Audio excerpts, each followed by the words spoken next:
JazzTime.com is an online store that buys, sells, trades authentic luxury watches. We make these videos so our customers can easily choose the best watch for themselves in the comfort of their own home.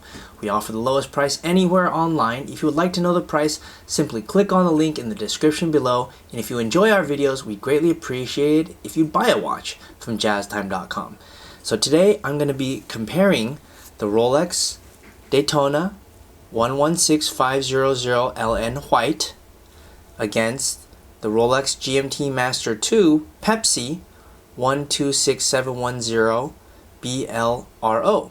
I'm going to talk to you guys about the bezel, the dial, the case, the movement, the bracelet, try it on, and give you my thoughts. So let's go dive right in. Let's talk about the bezel first. Now if you see here on the left, the Daytona uses a black ceramic bezel. Now they actually both use ceramic bezels, and the purpose of that is so that it doesn't scratch so much. Ceramic being much more scratch resistant. Now doesn't mean you can't scratch it. I've seen bezels that have been scratched before, but in general they're much more scratch resistant if you compare them to their old stainless steel predecessor. The Daytona used to have a stainless steel bezel with black antique, and now it's actually black ceramic with white lettering. It's actually the reverse of that. But at any rate, this ceramic is an improvement over what it used to be, and it doesn't really scratch. It's actually called, on their website, a black monoblock serochrome bezel in ceramic with engraved tachymetric scale. All that means is this bezel is black, it's ceramic, and it doesn't really scratch. Now let's move over and compare that to the Pepsi, the GMT. Now this one actually also is going to be a ceramic bezel, but what's cool about it, as you can obviously see from this video, is that it's blue and red, and it's probably one of the most sought after Rolexes. Actually, both of these are probably the most sought after Rolexes. If you look at the bezel, what sets it apart and makes it so special is that the bottom part is red and the top part is blue.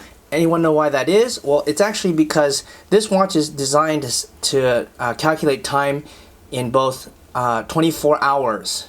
Okay, so let's take a look at that. You see where my thumb is covering, this is all blue. Well, presumably from 18, which is actually equal to 6 o'clock, until 6 a.m., it's blue, as in nighttime, you know? So that's why it's blue. And in the bottom, it's presumably, here when I'm covering my thumb, you see where it says 6 o'clock until 18 o'clock, which is actually 6 a.m. until 6 p.m., presumably light hours. Those hours are times that you're awake. So they designate that in different colors.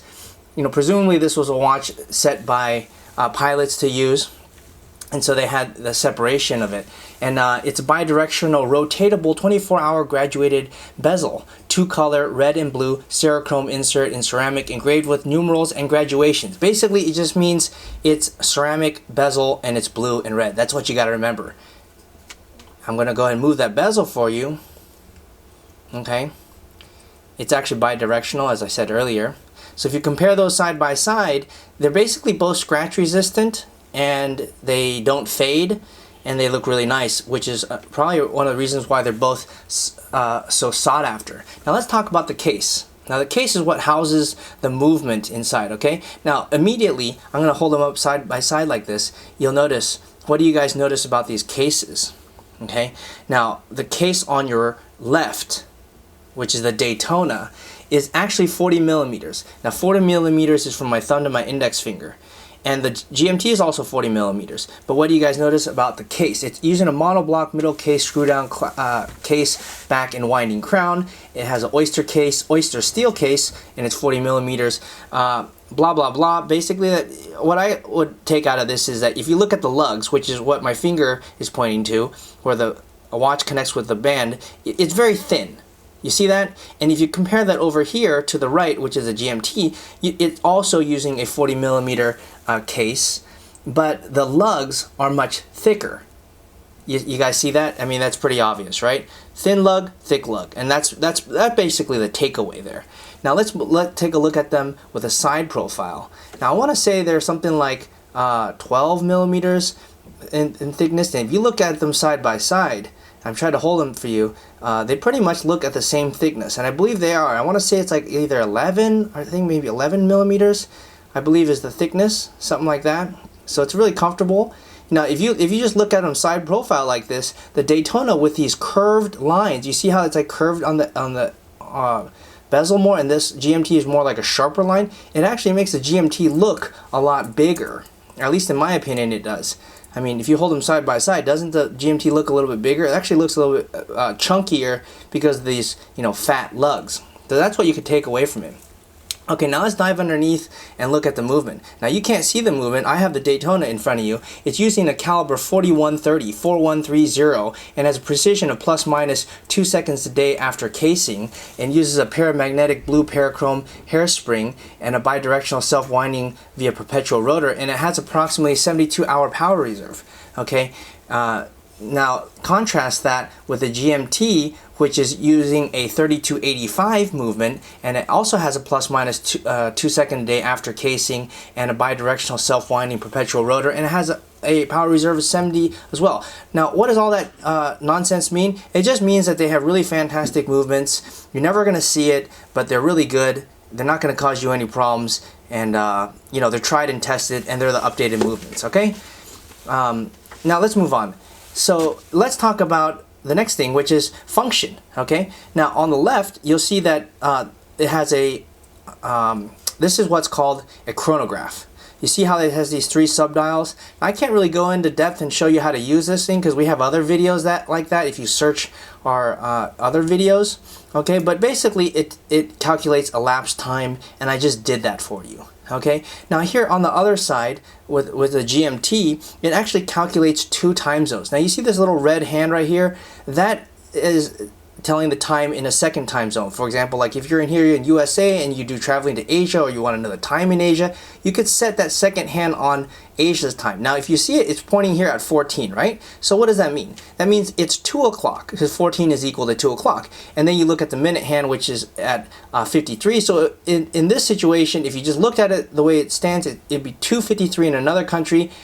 Well, and it actually also happens to be 2:53 here on the 12-hour hand, but the 12-hour hand is showing, it could be 2 a.m. or 2 p.m., whereas the 24-hour hand, it's unmistakably at 2 p.m. Does that make sense? How one's having a 24-hour hand? This long red hand has a 24-hour hand, whereas the local time one, you can't tell if it's 24-hour, if it's p.m. or a.m., but obviously you could look outside or you kind of know. All right? I hope I explained that to you guys well. Now anyhow, I've left the chronograph running, and it stopped just because the watch it's actually a brand new watch and it hasn't been wound, so there's no charge on it.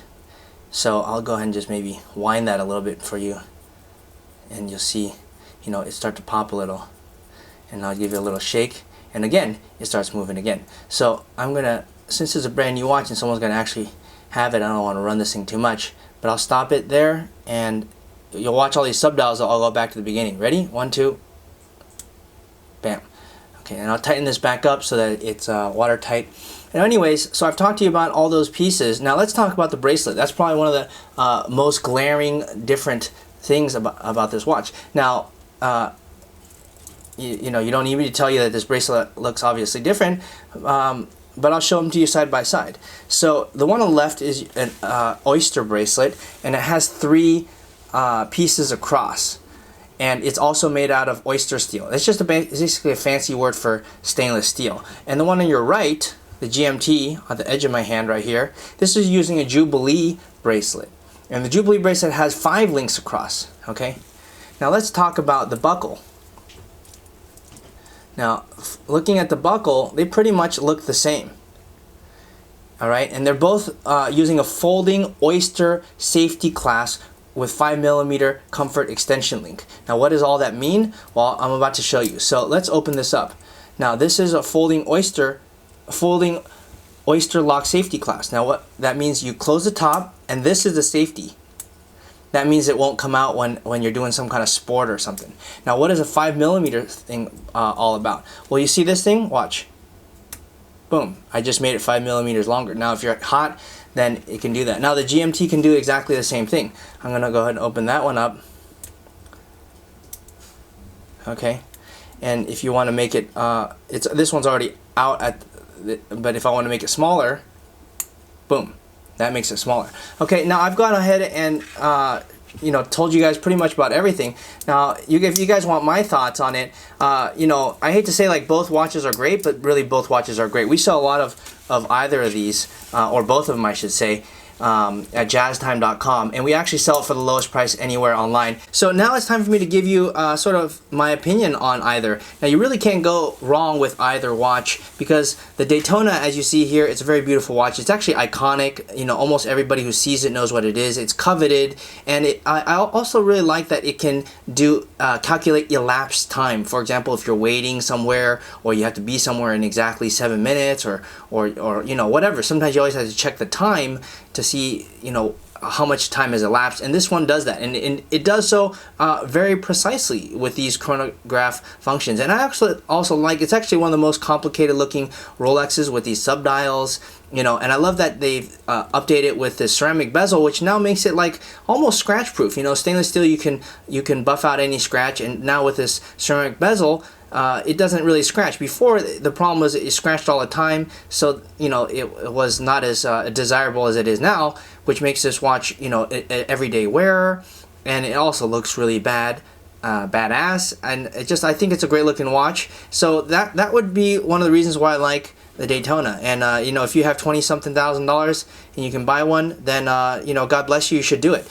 Now, if I had to compare that with this GMT over here on that I also have on, now I actually also really like this watch. And as I said, you can't really go wrong with buying either of these watches. Now this GMT, what do I like about it? Well, it tells second time zone, and for me that's kind of important. I like to know the time zone in, for example, Asia or Europe when I'm in America, or vice versa. And that's really cool. And I gotta say, I actually do really like this Oyster or Jubilee bracelet. To me it's different. I mean, how often do you see a sports watch with a Jubilee bracelet? And to me that's really cool. It's something different, and if I'm wearing a really expensive watch, I want to have something special about it. And what is special about this watch, first of all, is that it's red. And I don't know of any other Rolex watch, or very many watches in general, that have red.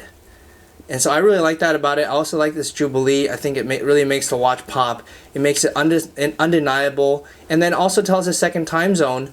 And I think those things are all like valuable things that really make a case for this GMT. And not to mention, that it's really desirable. In fact, both of them are really desirable. So it's kind of hard to say on that front. But if I had to choose which one, it'd be really hard toss up. It depends on whether you like this function of telling second time zones, or you like being able to calculate elapsed time on the Daytona. That's what it comes down to for me. Tell me, what do you think? Leave a message in the comment section below, or send us an email, write us, or call us if you want to buy this watch. Thanks. If you want to find out more about the watch you just saw in the video, you can just click below on Show More to see the full description. Then you can check the link next to Model as seen in video, click on it, and you will get to the proper page where you can see all the details. If you're watching on a mobile phone, you have to click on the arrow down on the right hand side below the video to see the full description. If you like this video, please give us a thumbs up. If you would like to share this video with your friends, you can use the share button below and share it on any platform you like. If you have questions, constructive feedback, want to tell us about some mistakes or misspeaks, just write a comment below.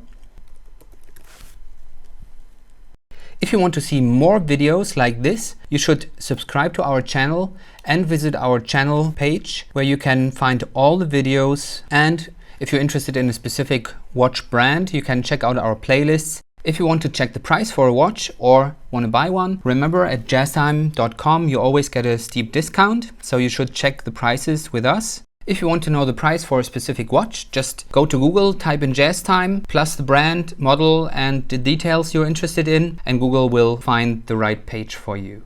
Thank you for watching.